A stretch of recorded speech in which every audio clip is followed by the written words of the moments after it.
तर सर्वांना good morning. I hope तुम्ही सर्व ठीक असाल, मजेत असाल, सुखरूप असाल. आणि मी आत आली आहे आता किचनमध्ये, कारण की मला किचनमध्ये करायचा आहे स्वयंपाक. आपण किचनमध्ये कशासाठी येतो हे सर्वांनाच माहीत आहे. तर हे बघा, आज मला करायची आहे शेपूची भाजी, जी माझ्या सासूबाईला खरंच खूप आवडते आणि मला पण आवडते.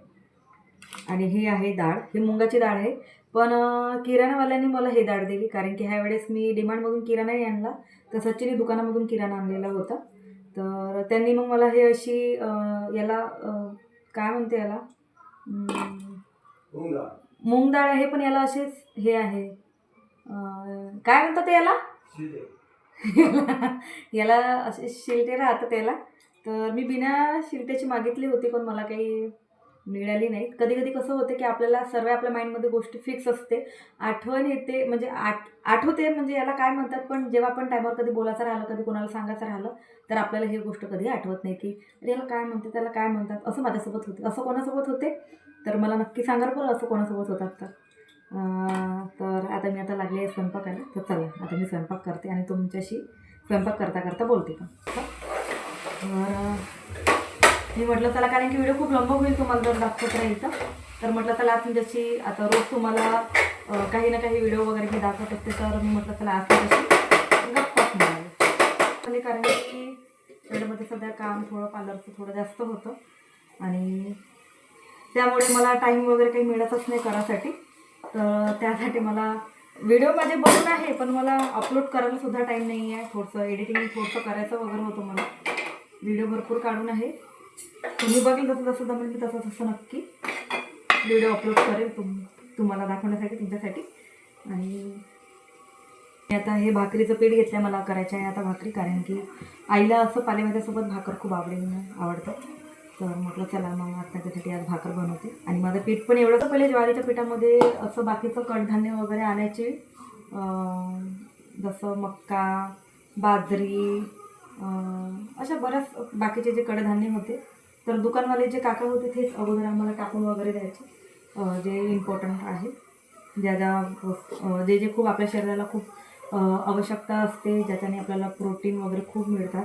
तर आता ह्यावेळेस सध्या आणलेलं नाही आहे सचिन, तर मी नक्की म्हणेन सचिनला की याच्यामध्ये घेऊन ये, आणि खरंच आपल्या शरीराला, आपल्या हाडांसाठी खरंच खूप उपयुक्त असतात. तर मला अशा गोष्टी खायला वगैरे खरंच, जे आपल्या शरीराला खूप उपयुक्त आहे ना, मला त्या गोष्टी खरंच खायला खूप आवडते. पण माहीत नाही, मला सलाद फार कमी आवडते. मला गाजर वगैरे, काकडी, बीट थोडंफार आवडते, जास्त वगैरे नाही आवडत मला. तर अशा प्रकारे जे आपल्या शरीराला खरंच इम्पॉर्टंट वस्तू असतात ते खरंच खाल्लं पाहिजे, फार गरजेचं आहे. रोज रोज नाही जास्त होईल तर मिनी ब्लॉग तरी मी नक्की टाकत जाईल तुमच्यासाठी. पण तुम्ही खरंच बघितल्यानंतर लाईक नक्की करत जा. तुम्ही लाईक करत नाही व्हिडिओला, मला माहीत आहे, तर प्लीज लाईक करा. तर हे आहे जेवण, हे आहे भाकर, हे आहे ताक, हे आहे तडकावर, हे आहे लोणचं, आणि हे आहे शेपूची भाजी. तर आजचा मेनू हा आहे सकाळचा, आणि तो पण खूप हेल्दी. तर टाईम होता, आम्ही निघालो होतो, माझ्या ह्या आतो बहिणी आहे, आम्ही ऑटोनं चाललो होतो आजनसराला. आणि हे बघा, जाता जाता असा पाणी लागलेला होता. आम्ही इथे पहिले अगोदर पेट्रोल पंपवर थांबलो. आमच्या ऑटोमध्ये पहिले अगोदर ते जे भैया होते त्यांनी पेट्रोल भरलं त्यांनी, आणि मग निघालो. आणि बघा, काही दूर नंतर गेल्यानंतर काही ठिकाणी पाणीच नव्हता, आणि पूर्ण सुकलेलं होतं, आणि ऊन पण होती, काही कळत नव्हतं कुठे पाणी कुठे ऊन वगैरे. आणि अशा प्रकारे आम्ही फायनली अशा मस्त मजा करत करत, आणि एवढी मजा येत होती त्या ॲटोमध्ये की सर्व असे हालत होते. आणि थोडा रोड थोडासा ओबडधोबड असल्यामुळे खूप मजा आली त्या ऑटोमध्ये. आणि हा आहे वेदांत, जो माझ्या आतो बहिणीचा मुलगा आहे. तर अशा प्रकारे आम्ही फायनली पोचलो आजनसराला. आणि मंगळवार दिवस होता, तर त्यामुळे खूप काही अशी गर्दी नव्हती.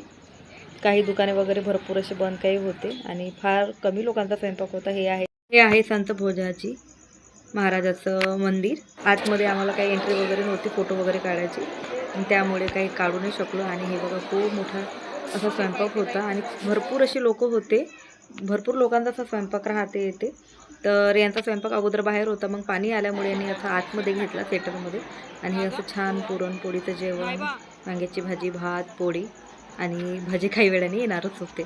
तर अशा प्रकारे खरंच खूप छान जेवण झालेलं होतं आणि स्वयंपाक पण खूप टेस्टी, कारण की तिथे चुलीवरचा स्वयंपाक केला तर तिथे गॅस सिलेंडर वगैरे अलाउड नाही आहे. तर अशा प्रकारे मग आमचं जेवण वगैरे होऊन आम्ही असं बाहेर निघालो. आणि जायच्या टायमाला हे बघा किती साऱ्या अशा गाड्या वगैरे आणि भरपूर लोक असे येतात. आणि परत आम्ही ऑटोमध्ये आम्ही परत निघालो जायसाठी. आणि पूर्ण हे बघा काही दुकान असे भरपूर काही असे बंद होते आणि काही थोडेफारच असे म्हणजे असे सुरू होते, नाहीतर पूर्ण असे दुकान असे भरून राहतात. मी एक वेळा बुधवार आणि रविवारी वगैरे असे खूप दुकान राहतात आणि बाकी टायमाला बिलकुल थोडे असे कमी राहतात. तर हे बघा काही दुकानं आहे, काही दुकान नाही आहे. तर थोडीफार आमची अशी काही खरेदी वगैरे झाली आणि मग आम्ही फायनली निघालो घरी जायसाठी. आणि खरंच खूप छान आहे भोजाजी महाराजाचं हे मंदिर वगैरे. पण आतमध्ये खरंच असं फोटो वगैरे नाही काढू देत त्यांनी, फोन अलाउड नाही आहे. आणि मग परत जे आमची जी मोठी ताई होती, माझ्या जाऊबाईची जी बहीण आहे, तर त्या जाणार होत्या नागपूरला त्यांना गावाला. तर अशा प्रकारे आजचा